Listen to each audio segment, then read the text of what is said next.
Hello बच्चों। Last lecture में acid base salt start हमने किया। उसके अंदर एसिड और बेस का जो बेसिक इन्फॉर्मेशन है वो हमने देख लिया। अब नंबर आता है सॉल्ट का। ठीक है, तो सॉल्ट क्या हो जाएगा? सॉल्ट एक्चुअल में एसिड और बेसिक का एक कॉम्बिनेशन, केमिकल कॉम्बिनेशन होता है जिसके अंदर सॉल्ट और वाटर का फॉर्मेशन होता है।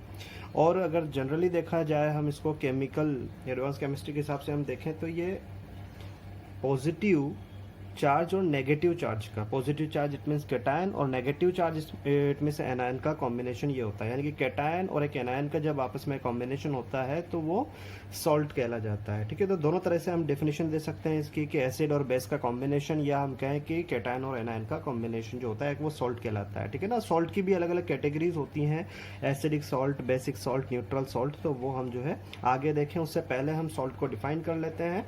तो क्या कह देंगे हम? अगर हम सॉल्ट की बात करें, कॉमन सॉल्ट एक आप सुनते हैं तो कॉमन सॉल्ट का मतलब फिक्स है NaCl। लेकिन सिंपल सॉल्ट की अगर बात करी जाए तो जितना भी आपको चीज़ें नज़र आती है वो हर एक सॉल्ट है। जितने भी एसिड्स हैं वो भी सॉल्ट्स हैं, बेस हैं वो भी सॉल्ट्स हैं, न्यूट्रल जो है वो भी सॉल्ट्स हैं। ठीक है ना। लेकिन उनको कैटेगराइज कर दिया जाता है उनके एसिडिक, बेसिक और न्यूट्रल कैटेगरी के हिसाब से।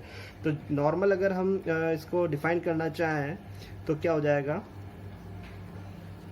अ सॉल्ट इज दोनों तरीके से मैं इसको डिफाइन कर देता हूँ, कैटायन एनायन के बेसिस पर भी और एसिड बेस के हिसाब से भी। ठीक है, तो काफ़ी आपको अच्छे से क्लियर हो जाएगा सॉल्ट का मतलब।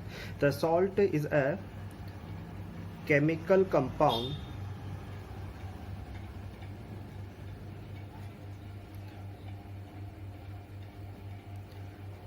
Consisting of an anion, consisting of, पहले आयन लिख देते हैं, आयनिक असेंबली मतलब कॉम्बिनेशन ऑफ किस किस का? कैटायंस, कैटायंस मतलब यहाँ पर है positive charge, and anions, and anions, अलग अलग टाइप के कैटायंस या फिर एनायंस का जो असेंबली होती है, कॉम्बिनेशन होता है, उसको आप क्या बोल देते हैं? सॉल्ट बोल देते हैं। ठीक है ना। या हम ऐसे कह सकते हैं इसको, सॉल्ट्स आर कंपोजिशन ऑफ, या कहते हैं हम कंपोज्ड होता है ये किनसे? ऑफ रिलेटेड, मतलब अलग अलग टाइप के जो सॉल्ट्स हैं उनमें अलग अलग टाइप के कैटायंस और एनायंस होंगे। तो related numbers of cation and anions, so that जो प्रोडक्ट मिलेगा, प्रोडक्ट इज इलेक्ट्रिकली न्यूट्रल। ये कब होगा? जब एक स्पेशल टाइप के कैटायंस और एनायंस जिनकी जो टेंडेंसी है, जिनका स्ट्रॉन्ग नेचर जो है या वीक नेचर जो है वो इक्वली हो दोनों का, तब वो क्या होगा? इलेक्ट्रिकली न्यूट्रल होगा। यानी कि दोनों के चार्ज जो है वो इक्वल शेयरिंग हो। ठीक है ना। तब वो क्या होंगे? इलेक्ट्रिकली न्यूट्रल होंगे। ठीक है, क्योंकि चार्जेस जो होते हैं वही इलेक्ट्रिसिटी को कंडक्ट करते हैं। तो किसी भी सॉल्यूशन के अंदर, किसी भी वाटर में अगर कोई सॉल्ट ऐड करते हैं तो वो पॉजिटिव और नेगेटिव में कन्वर्ट हो जाता है। ठीक है ना। लेकिन अगर वो नंबर्स इक्वल हैं तो वो जो सॉल्ट है वो क्या हो जाता है? इलेक्ट्रिकली न्यूट्रल हो जाता है। अभी बात समझ में आएगी धीरे धीरे क्या मैं बात कर रहा हूँ। सॉल्ट को काफ़ी अच्छे से हम समझ रहे हैं। ठीक है ना। तो इस तरीके से जो है हम पॉजिटिव और नेगेटिव के हिसाब से हमने, जैसे एग्जांपल में दूं आपको, कॉपर सल्फेट है, या चलिए एक काम करिए, पहले NaCl को आप लीजिए। NaCl आपने सबने सुना है, कॉमन सॉल्ट। तो NaCl के अंदर क्या होता है? जैसे यहाँ पर मैं बता दूं आपको इस तरीके से, एग्जाम्पल यही दे देता हूँ मैं। NaCl जो आपका होता है वो दो आयन से बना है, Na+ एंड Cl- से। ठीक है, तो दोनों का जो चार्ज टेंडेंसी है वो बिल्कुल सिमिलर है, +1 एंड -1 है यहाँ पर। इसको आप बोल देंगे कैटायन और इसको बोल देंगे एनायन। तो इन दोनों का जो कॉम्बिनेशन है या कंबाइनिंग फॉर्म है वो क्या कहला जाएगी? एक सॉल्ट कहला जाएगी। अब ये कैटायन कहाँ से मिल रहा है और एनायन कहाँ से मिल रहा है? तो याद कर लीजिए हमेशा कि कभी भी किसी सॉल्ट की फॉर्मेशन हमेशा एसिड और बेस के कॉम्बिनेशन से ही होता है। यानी कि जो आपका बेस होगा उससे हमेशा पॉजिटिव चार्ज आएगा और जो एसिड होगा उससे हमेशा नेगेटिव चार्ज मिलके ये दोनों कंबाइन होंगे। क्योंकि आपको पता है एसिड जो है वो H+ देता है। तो यहाँ जैसे मान लीजिए ये HCl रहा होगा तो H+ इसने अलग किया होगा और हमें मिल गया होगा Cl-। इसी तरीके से यहाँ से बेस NaOH रहा है तो बेस क्या कहलाता है? OH- अलग करता है। OH- अलग गया और Na+ अलग हुआ, तो Na+ और Cl- मिलके आपस में क्या बना लेंगे? NaCl बना लेंगे। और बाकी रही बात यहाँ से OH- और यहाँ से H+ जो रहा होगा वो आपका H2O फॉर्म कर लेगा। ठीक है, तो हम इसको दूसरे तरीके से भी यहाँ पर एक्सप्लेन कर देते हैं कि इस तरीके से लिख देते हैं, सॉल्ट इज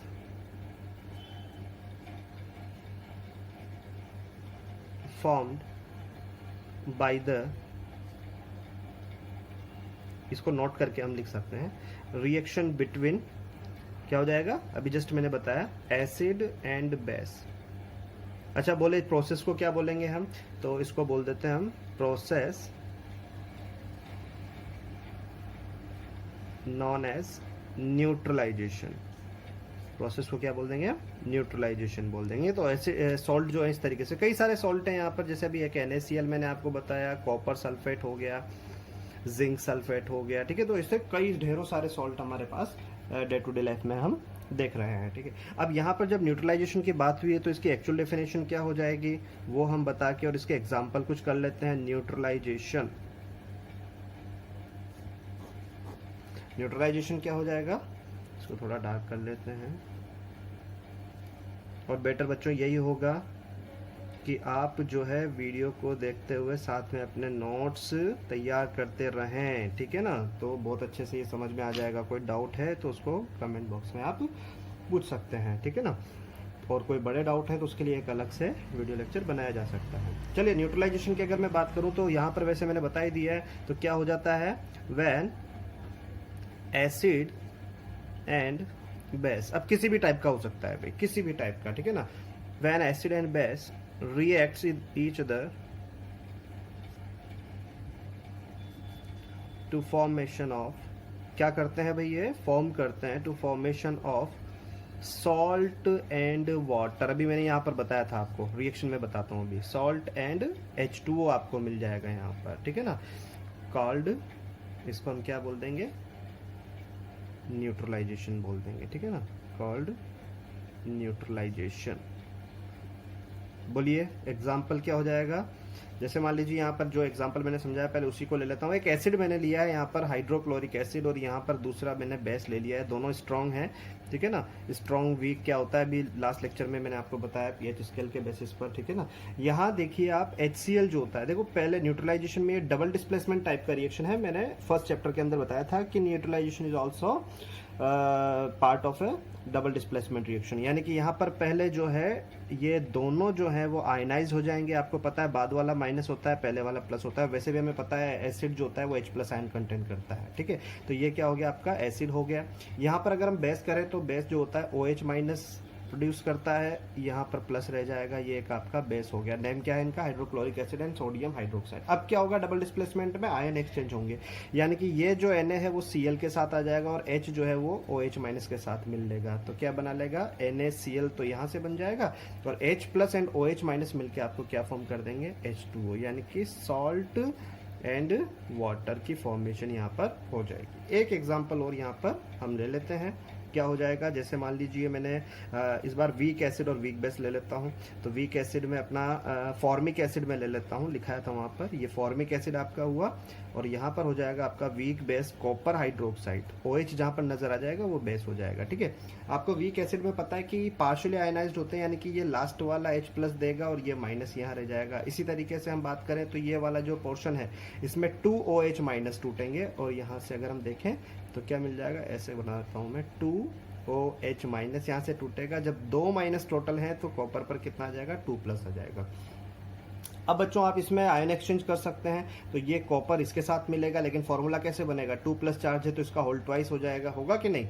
तो इसको इस तरीके से आप लिखिएगा, ये होल ट्वाइस हो गया और कॉपर लग जाएगा यहाँ पर, जहाँ से H टूटा था वहीं कॉपर लग जाएगा। और रही बात यहाँ पर देखिए कितने, देखो यहाँ पर कितने H+ है और यहाँ पर OH-, लेकिन 2 H- है। बैलेंसिंग आपको सिखाया है तो 2 H+, अब इसको अकेले को तो नहीं कर सकते, पूरे कंपाउंड को, तो इससे काम हमारा क्या हो जाएगा, ये जो 2 H आपको प्रोडक्ट में, 2 ग्रुप जो आपको प्रोडक्ट में मिले वो 2 ग्रुप भी आपको यहाँ से बैलेंसिंग की वजह से मिल गए। तब 2 H+ हो गए, 2 OH- हो गए, तो कितना, 2 H2O। तो यहाँ पर आपको मिल जाता है सॉल्ट एंड वाटर। तो कहने का मतलब न्यूट्रलाइजेशन क्या हो गया, आपको जो एसिड और बेस रिएक्ट करने के बाद कुछ सॉल्ट एंड वाटर फॉर्मेशन हो जाए, प्रोसेस विल बी न्यूट्रलाइजेशन। इस तरीके से जो होता है आपका सॉल्ट यहाँ पर हो जाएगा। ये एग्जांपल आपके हुए। तो अभी जो मैं बता रहा हूँ कि ज़रूरी नहीं है हमेशा स्ट्रॉन्ग एसिड हो स्ट्रॉन्ग बेस हो, ऐसा है स्ट्रॉन्ग एसिड और वीक बेस भी रिएक्ट कर सकते हैं, वीक एसिड और स्ट्रॉन्ग बेस भी रिएक्ट कर सकते हैं, strong acid strong base, weak acid weak base, ये सब आपस में रिएक्ट करते हैं, लेकिन डिफरेंट काइंड ऑफ सॉल्ट का फॉर्मेशन यहाँ पर करेंगे। कुछ सॉल्ट जो होते हैं वो एसिडिक होते हैं, कुछ बेसिक होते हैं और कुछ न्यूट्रल होते हैं, तो उसको हम यहाँ पर अब समझ लेते हैं। तो बच्चों यहाँ पर जो है टाइप्स ऑफ सॉल्ट्स में अगर मैं बात करूँ तो जैसे मैंने नाम बता दिया था 3 टाइप्स होते हैं, ठीक है ना, 3 सॉल्ट्स। तो पहला कौन होगा भाई, पहला ले लेते हैं हम एसिडिक सॉल्ट। एसिडिक सॉल्ट देखो बहुत ध्यान से देखिएगा, बहुत मुश्किल नहीं है, ठीक है ना, बहुत आसानी से समझ में आ जाएगा अगर ध्यान से देखेंगे। तो क्या होता है एसिडिक सॉल्ट, तो सिंपल सी बात है, जैसा नाम है इसका कि जिसका एसिडिक नेचर ज्यादा हो, जिस सॉल्ट को अगर आप क्या करें, अगर आप उसको एनालिसिस करते हैं तो उसमें एसिडिक कैरेक्टर ज्यादा आपको मिलेंगे, यानी कि H+ का कॉन्सेंट्रेशन अगर आपको ज्यादा मिलता है तो इट मीन्स वो फॉर्मेशन जो रहेगा वो एसिडिक सॉल्ट का रहेगा। यानी कि अगर सॉल्ट तो फिक्स है कि एसिड और बेस से मिलना है, लेकिन एसिड का जो अगर हम बात करें नेचर है वो ज्यादा स्ट्रॉन्ग है देन बेस, तो फिर एसिडिक सॉल्ट बनेगा। यानी कि मैं कह सकता हूं यहाँ पर अगर आपने स्ट्रॉन्ग एसिड को रिएक्ट करवाया किसके साथ, वीक बेस के साथ। अब यार ये तो देखो आप कॉमन सेंस वाली बात है, ये वीक है और ये स्ट्रॉन्ग है, जीतेगा कौन, स्ट्रॉन्ग वाला जीतेगा ना। यानी कि यहाँ पर अगर हम वीक और स्ट्रॉन्ग की बात करें तो कुछ पार्ट जो बेस का कुछ पार्ट जो है ये हाइड्रोक्साइड का न्यूट्रलाइज कर देगा, लेकिन कई सारा पार्ट जो स्ट्रॉन्गेस्ट वाले केस में एसिड का बचेगा। यानी कि अगर यहाँ पर हम बात करें तो आपको मिल जाएगा एसिडिक। मैं समझता हूँ कि आपको ये चीज़ समझ में आ गई होगी, और साथ में वाटर तो आपको पता है मिलना ही है। बोलो एग्जाम्पल क्या होगा साहब, तो एग्जाम्पल ये ले लीजिए, हाइड्रोक्लोरिक एसिड आपका स्ट्रॉन्ग एसिड होता है। वीक बेस यहाँ पर अगर मैं लूँ तो आपको एल्कली जो आपके होते हैं वो स्ट्रॉन्ग बेस होते हैं, तो मैं एल्कली को छोड़ के बाकी बेस ले रहा हूँ। कॉपर हाइड्रोक्साइड बेस हो गया ना, OH है। चलिए अभी आपने बनाया क्या है, ये स्ट्रॉन्ग एसिड है, ओके, और ये क्या है भाई, वीक बेस। तो क्या मिलेगा, कैसा मिलेगा, सॉल्ट क्या होगा, सॉल्ट तो आप बना ही दीजिए, कॉपर जो है वो Cl के साथ। बोले फॉर्मूला क्या होगा, तो कॉपर का चार्ज कितना आ रहा है यहाँ पर निकाल सकते हो, देखो मैं आपको सिखा चुका हूँ, 2+, और यहाँ पर क्लोरीन का -1, तो 2 इधर आएगा 1 इधर आएगा, क्या बन जाएगा CuCl2। और वाटर कितना, देखो 2H- है, H+1 ही है, तो बैलेंस कर ही देंगे हम। वैसे भी 2 Cl चाहिए थे, यहाँ पर हो गए बराबर, तो बैलेंस साथ में अपने आप हो जाएगा, तो 2 H2O मॉलिक्यूल यहाँ पर निकल गए। तो ये जो आपको सॉल्ट मिला है, ये सॉल्ट कैसा सॉल्ट कहलाएगा, एसिडिक सॉल्ट कहलाएगा। बात समझ में आ गई होगी बच्चों, और ये तो खैर अपना वाटर है ही। चलिए बोले सर एक एग्जांपल और ले लीजिए, तो ये लो एक और एग्जांपल, H2SO4 सल्फ्यूरिक एसिड आपका क्या होता है, स्ट्रॉन्ग एसिड होता है। जबकि हम ले लेते हैं जिंक हाइड्रोक्साइड, इसके जैसा ही ले लेते हैं, जिंक हाइड्रोक्साइड आपका वीक बेस होता है। मैं लिख नहीं रहा हूँ यहाँ पर, आप समझ गए होंगे बात, ठीक है ना। यहाँ फिर से हम देखिए, ये आपका Zn2+ होगा और SO4 पर भी 2- होता है, 2 से 2 कैंसिल होकर सीधा क्या बन जाएगा आपका ZnSO4 बन जाएगा। और बच्चों यहाँ पर आपको बैलेंसिंग की जरूरत नहीं है, ये क्या है ऑलरेडी बैलेंस है, ठीक है, क्योंकि 2 OH है और 2 H+ है, ठीक है ना। यहाँ पर आपका 2 वाटर मॉलिक्यूल आपको मिल जाएंगे। बोले सॉल्ट कैसा हो जाएगा बता दीजिए, आप तो बता सकते हो आसानी से, कोई दिक्कत। यहाँ पर एसिड क्या था, स्ट्रॉन्ग था, और बेस क्या था, वीक था। तो जो पार्ट स्ट्रॉन्ग है वही सॉल्ट का नेचर होगा, एसिडिक नेचर। बराबर, बात समझ में आ गई। चलिए अब बात कर लेते हैं बेसिक सॉल्ट की। ये आपका रहा बेसिक सॉल्ट। तो मुझे नहीं लगता कि इसमें बताने की जरूरत है, अभी मैं बताऊं उससे पहले आपके माइंड में आ चुका होगा कि बेसिक सॉल्ट क्या है। क्या है बच्चों, यही चीज अगर हम उल्टा कर दें, यहाँ बेसिक सॉल्ट अगर बनाना है तो एसिड कैसा होगा, शाबाश, weak acid plus strong base. तो मैं आपसे रिजल्ट पूछूं बच्चों तो आप जोर से बोलोगे सर बेसिक सॉल्ट। वाटर तो मिलना ही मिलना है, न्यूट्रलाइजेशन हो रहा है क्योंकि, ठीक है। चलिए बोले सर एग्जांपल तो बता दो, एग्जांपल बता दे। वीक एसिड कौन सा बोला था मैंने, ऑर्गेनिक एसिड, याद कीजिए ऑर्गेनिक एसिड जिसमें फॉर्मिक एसिड था, एसिटिक एसिड था, ठीक है ना। अच्छा एक चीज और है, यहाँ पर जब आपको देखना है इधर से H+ आगे से जा रहा था स्ट्रॉन्ग में, ये चीज वहां समझा दिया था, जबकि ये क्या होते हैं पार्शियली आयनाइज होते हैं, यानी कि ये लास्ट वाले H जो होते हैं वो आयनाइज्ड होते हैं। चलिए स्ट्रॉन्ग बेस में आप एल्कली ले लीजिए, NaOH ले लिया अपन ने, फॉर्मूला बना दोगे। इस बार जो है H+ यहाँ से टूटेगा, मैं थोड़ा ये बना देता हूँ, ये टूटेगा और यहाँ से ये माइनस, यहाँ से ये प्लस और ये माइनस। बोलो Na यहाँ शिफ्ट हो जाएगा, तो HCOO Na and H2, balancing की जरूरत ही नहीं है, बराबर हो रहा है सारा काउंटिंग। चलिए क्या हो जाएगा, वीक था लिख देता हूँ, वीक एसिड और स्ट्रॉन्ग बेस, बोलो बच्चों क्या बनेगा, बेसिक। तो ये हो जाएगा आपका बेसिक सॉल्ट, ठीक है, वाटर तो है। बोलिए और एग्जांपल। चलो बच्चों, एक मिनरल जैसा ही H2CO3 आपको, जो कि स्ट्रॉन्ग नहीं होता है एक्चुअल में, ये वीक एसिड होता है, ठीक है। तो ये वीक एसिड मैंने यहाँ ले लिया है, जिसको बोलते हैं आप कार्बनिक एसिड। कार्बनिक एसिड नाम लिखा दिया था पहले ही। तो ये क्या है आपका, लिख देता हूं मैं यहाँ, वीक एसिड है बच्चों ये। यहाँ पर मैं जो है KOH, जो कि क्या है, स्ट्रॉन्ग बेस है, स्ट्रॉन्ग बेस, ये भी स्ट्रॉन्ग बेस था। चलिए बना दीजिए, पोटेशियम पर +1 और CO3 पर 2-, याद है 9th क्लास, ठीक है ना। फॉर्मूला बना लीजिए, तो K2CO3, वेरी गुड, और H2O। यहाँ बैलेंसिंग की जरूरत पड़ेगी, क्यों, क्योंकि 2 K चाहिए थे तो ये 2 K लगा दिए, OH भी 2 हो गए और 2H है तो 2 H2O मॉलिक्यूल मिल जाएंगे, वेरी गुड। ये बन जाएगा आपका पोटेशियम कार्बोनेट, पोटेशियम कार्बोनेट, जिसका नेचर कैसा होगा बच्चों, बेसिक नेचर होगा, बेसिक सॉल्ट, क्योंकि आपने वीक एसिड और स्ट्रॉन्ग बेस लिया था। तो बच्चों इनको कहला जाएंगे आप बेसिक सॉल्ट। इसी तरीके से बच्चों थर्ड टाइप अपना जाता है न्यूट्रल सॉल्ट। और न्यूट्रल सॉल्ट में आप खुद बोलोगे सर, जहां पर एसिड और बेस का नेचर सेम हो, यानी कि स्ट्रॉन्ग ही एसिड हो, स्ट्रॉन्ग बेस हो, या फिर वीक एसिड के साथ वीक बेस हो, तो फिर न्यूट्रल सॉल्ट मिल जाएगा, ठीक है। इसका नेचर ना तो एसिडिक रहेगा ना ही बेसिक रहेगा। समझ सकते हैं आप कैलकुलेशन को। तो बच्चों या तो स्ट्रॉन्ग एसिड है प्लस स्ट्रॉन्ग ही क्या हो, बेस, तो क्या मिल जाएगा, neutral salt, very good, neutral salt. बोले वाटर तो मिलना ही मिलना। चलिए इसी तरीके से क्या हो जाए, वीक एसिड हो जाए और साथ में वीक ही बेस हो जाए। तो बच्चों जब दोनों का ही कॉन्सेंट्रेशन सेम है तो ऑब्वियसली क्या होगा, सॉल्ट का नेचर ना तो एसिडिक, भाई जितने H+ उतने OH- आपस में एक दूसरे को न्यूट्रलाइज करके पूरा का पूरा H2O बना लेंगे, ना तो एक्स्ट्रा H+ बचा ना एक्स्ट्रा OH- बचा। सेम इस केस में हुआ। तो जब ऐसा नहीं होगा, जब एक्स्ट्रा H+ नहीं है तो एसिडिक नेचर नहीं, एक्स्ट्रा OH- नहीं है तो बेसिक नेचर नहीं बच्चों, है। तो यहाँ पर भी आपको जो मिलेगा वो क्या मिल जाएगा, न्यूट्रल सॉल्ट प्लस H2। बोले सर 2-3 एग्जाम्पल बता दो। ये लो बच्चों, स्ट्रॉन्ग एसिड आपने HCl ले लिया फिर से, और स्ट्रॉन्ग बेस आपने NaOH ले लिया, क्या होगा, यहाँ से NaCl अब बताने की जरूरत नहीं है, NaCl और साथ में H2।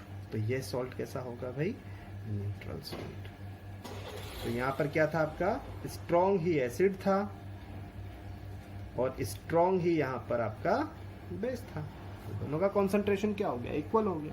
और एग्जाम्पल ले लिए, चलिए यहाँ पर मैं फिर से एक स्ट्रॉन्ग एसिड ले रहा हूँ प्लस स्ट्रॉन्ग बेस ले लिया अपन ने।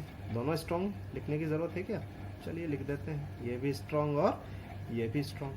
क्या होगा, बना दो फॉर्मूला, ये 2-, ये +1, ये 1 इधर आया, इसका 2 इधर आया, तो क्या बना, K2SO4 प्लस H2। बैलेंसिंग की जरूरत पड़ेगी, ये लगा दिया 2, ये लगा दिया 2, ठीक है।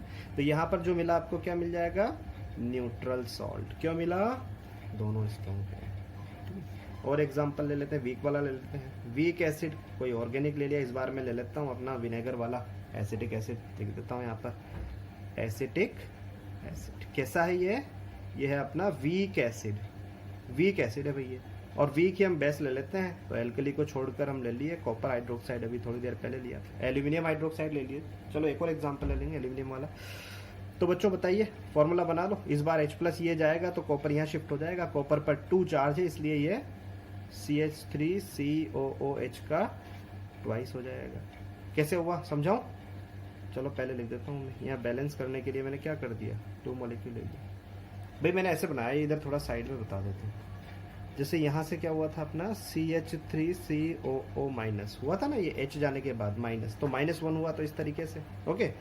और इधर से हम देखें तो कॉपर पर कितना आएगा, 2+ चार्ज आएगा, क्योंकि 2 OH- है ना, हर एक पर -1 है, तो 2 पर 2-, यानी कि इसको न्यूट्रल करने के 2+, तो आपका Cu पर हुआ 2+, तो 2 इधर आएगा। और ये तो कैसे सीखा है ना आपने फॉर्मूला बनाना, तो आपको पता है ट्वाइस करने के लिए ब्रैकेट लेते हैं, ऐसे बन गया है फॉर्मूला, ठीक है ना। यहाँ मैंने Cu लगाया नहीं, क्षमा प्रार्थी हूँ उसके लिए। चलिए, ये हो गया अपना। तो ये क्या था भैया, ये अपना वीक एसिड था और कॉपर हाइड्रोक्साइड आपका जो था वीक बेस था, इसलिए आपको यहाँ पर जो है न्यूट्रल सॉल्ट मिल गया। बोले सर एक और एग्जांपल, चलिए एक और एग्जांपल ले लेते हैं। इस बार मैं फॉर्मिक एसिड ले लेता हूँ। फॉर्मिक एसिड तो क्या है ये, वीक एसिड। नाम नहीं लिख रहा मैं, यहाँ पर लिखा हुआ है पहले। फॉर्मिक एसिड आपका, या इसको आप मिथेनोइक एसिड भी बोलते हैं, इसी तरीके से एसिटिक एसिड को आप इथेनोइक एसिड भी बोलते हैं। एल्यूमिनियम हाइड्रोक्साइड ले लीजिए सर, ये ले लिया, ये भी अपना क्या होता है, ये भी अपना वीक बेस होता है।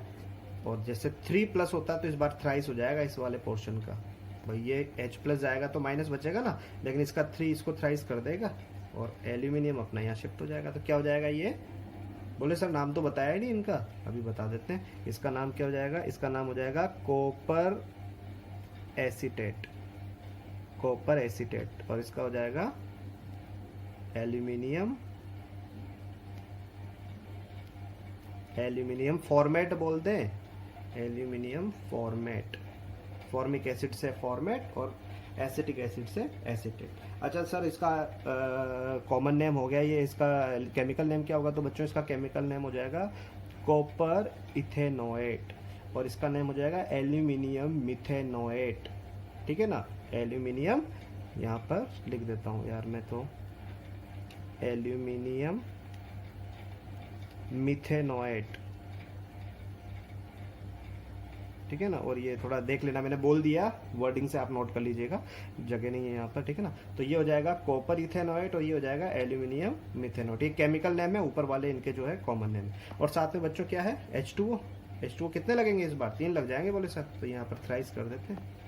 तो बच्चों ये हो जाते हैं आपके न्यूट्रल सॉल्ट। तो सॉल्ट जो है हमने अच्छे से आपको एक्सप्लेन कर दिया क्या हो जाता है, सॉल्ट को डिफाइन कर दिया दोनों तरीके से, कैटायन एनायन के बेसिस पर सॉल्ट को डिफाइन कर दिया हमने, एसिड बेस थ्योरी के बेसिस पर, और हमने सॉल्ट के टाइप्स भी डिस्कस कर लिए अच्छे अच्छे एग्जांपल्स के साथ। तो मुझे लगता है कि सॉल्ट जो है आपको बहुत अच्छे से समझ में आ गया बच्चों। तो आज जो है अपन ये सिर्फ सॉल्ट ही रखते हैं, लेक्चर बड़ा हो जाएगा थोड़ा। नेक्स्ट लेक्चर जो है हम बहुत ही प्यारा टॉपिक पढ़ने वाले हैं, जो आपके एडवांस केमिस्ट्री के हिसाब से आपके लिए बहुत ज़रूरी है, एसिड बेस थ्योरी, जिसके अंदर हम अरेनियस थ्योरी को डिस्कस करेंगे, ब्रॉन्स्टेड लॉरी थ्योरी को डिस्कस करेंगे, और सबसे इंपॉर्टेंट जो आपकी फर्दर क्लासेस में बहुत ज़्यादा यूजफुल होगा वो हो जाएगा आपका ल्यूविस एसिड बेस थ्योरी। ठीक है, तो इन 3 एसिड बेस थ्योरी को हम जो है बहुत इंपॉर्टेंट लेक्चर नेक्स्ट वाला आपका रहेगा, बहुत ध्यान से उसको स्टडी करेंगे, लेकिन मुझे लगता है बहुत आपके लिए सिंपल वो हो जाएगा। ठीक है, तब तक के लिए बाय।